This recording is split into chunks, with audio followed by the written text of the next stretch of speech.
köpek kurtarıyoruz.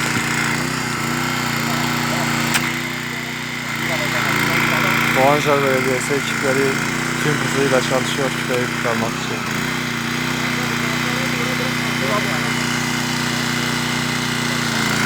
Şu an gece yarısı, köyümüzün muhtarı burada. Doğancar ekibi burada. Köpek sahibi.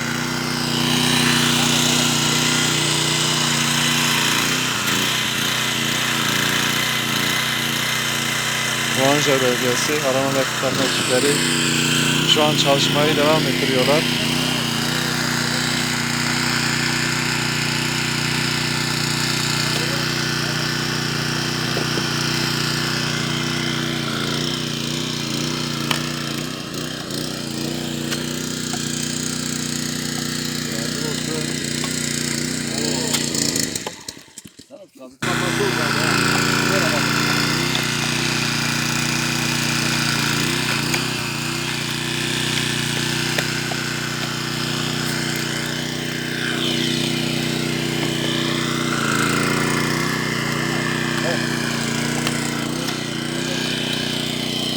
Hayvanı var ömür abi.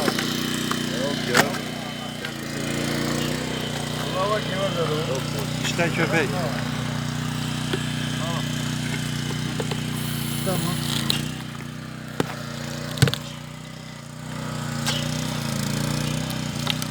Değil mi?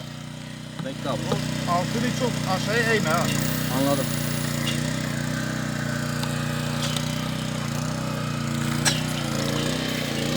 Baba şu arkasını eğ. Dur baba bir dakika. Ha.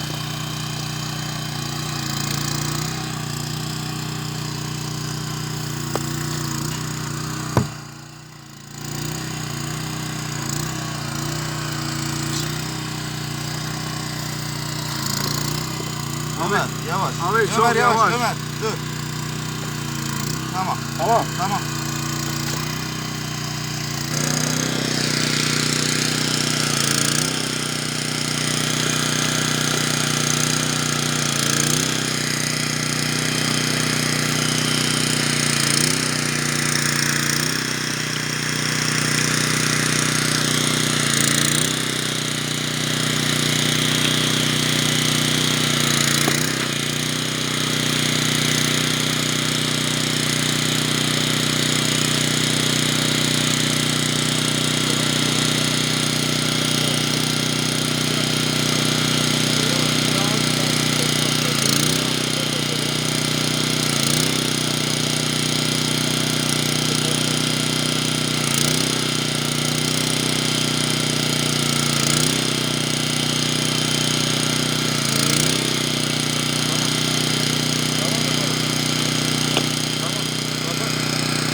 Evet, şu anda köpeği kurtarıyoruz ziften.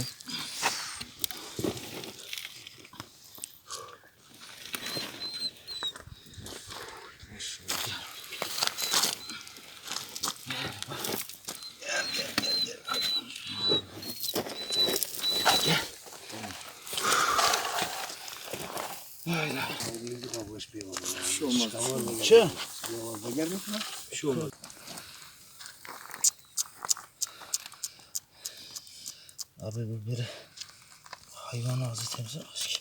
Ya biraz su alsın getirip bu hayvana vereydik ya. Şumucu geri yani. Ya var. Suyunu yapmışlar.